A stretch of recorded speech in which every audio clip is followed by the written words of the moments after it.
Hey everybody. We've spent the last couple days practicing one-step and two-step equations and using them to solve word problems. Today we're going to take a look at some more difficult equations. These equations can have really any number of steps. That's why we just call them multi-step equations. They could have 3, they could have 6. You just kind of got to work it out, use the rules we've been learning to solve them. So let's start with our first example here.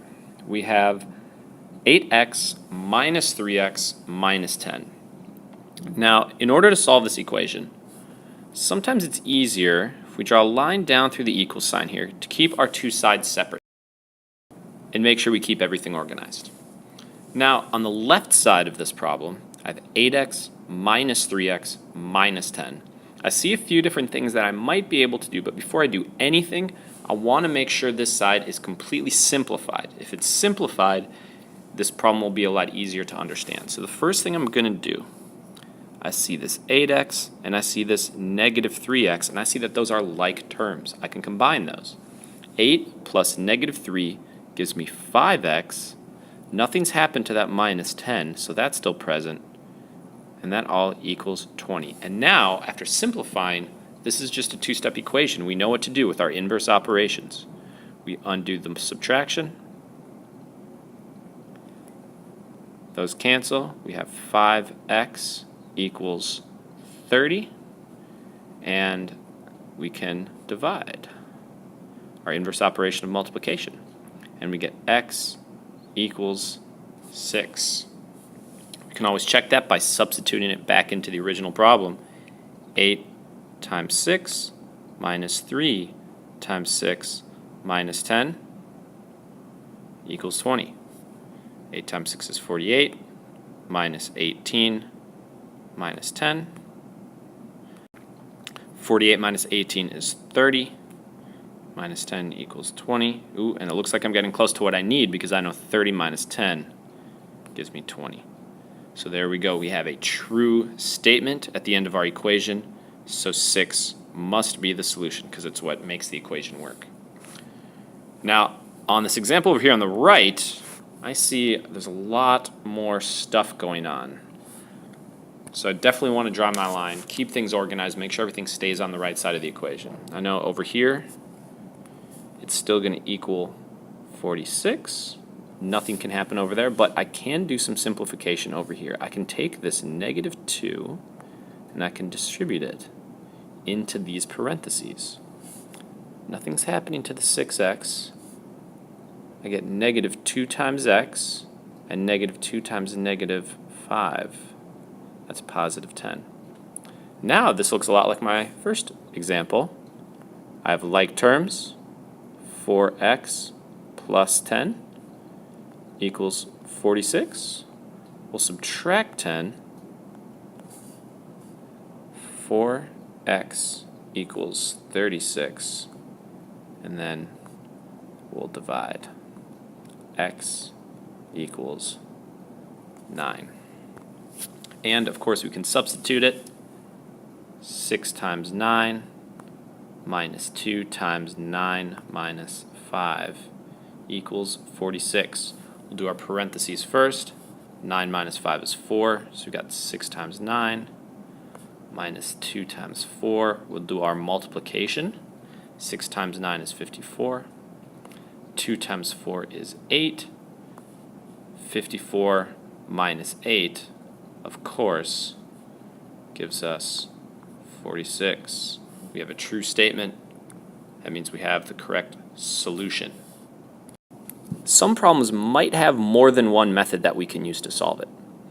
In this first example here, we have a couple different things we could do. The first one, right, we could do our distribution. We could take negative 4/5 times 4a and negative 4/5 times negative 1, right?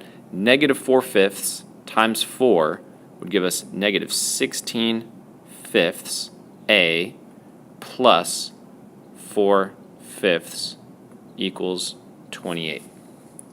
Now the issue here is I'm going to have to subtract 4/5 from 28, right? And that looks pretty complicated. I'm going to have to find a common denominator. It's going to get tricky, and then I'm going to have to divide by negative 16 over 5 or multiply by the reciprocal, negative 5 over 16. that's not something I'm really interested in doing right now, quite frankly. I would much rather find an easier way to solve this, which we can do if we think back to the lesson that we learned from Marcella's Bagels. Remember, when we're solving equations, we can work back through the order of operations, go in reverse. And if I look at my original equation here, negative 4/5 times 4a minus 1 equals 28. Let me slide that over here. I have a few things going on.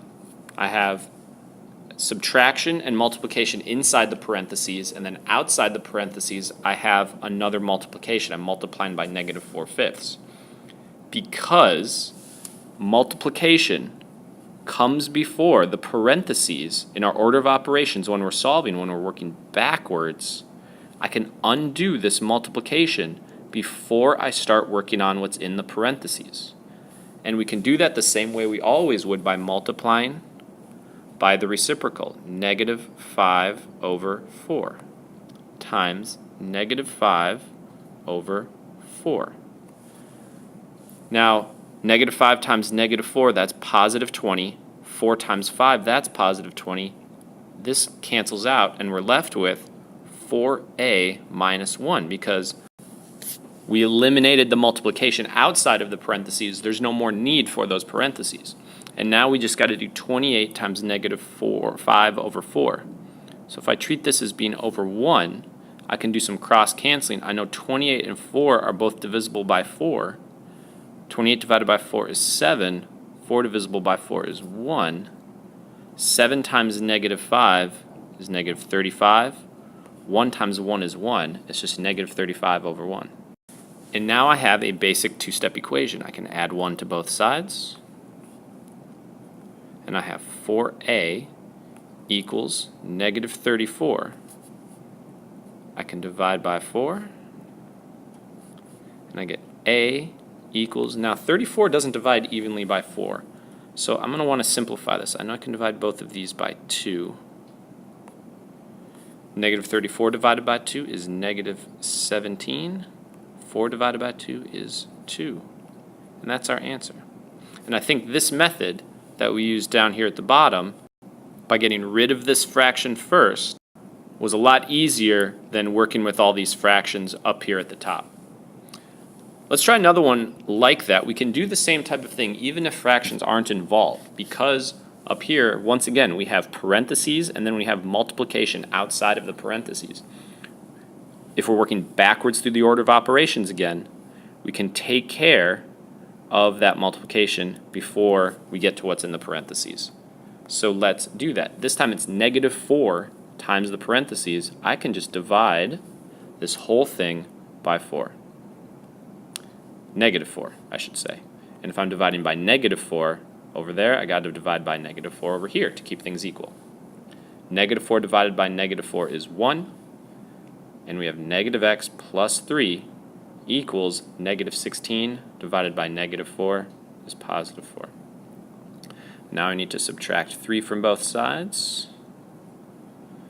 And I get negative x equals 1.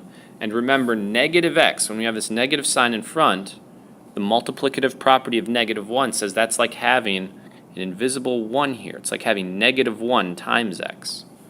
So I can divide by negative 1 to get my final answer. Negative 1 divided by negative 1 is positive 1, so I'm left with positive 1x equals negative 1. And that's my answer.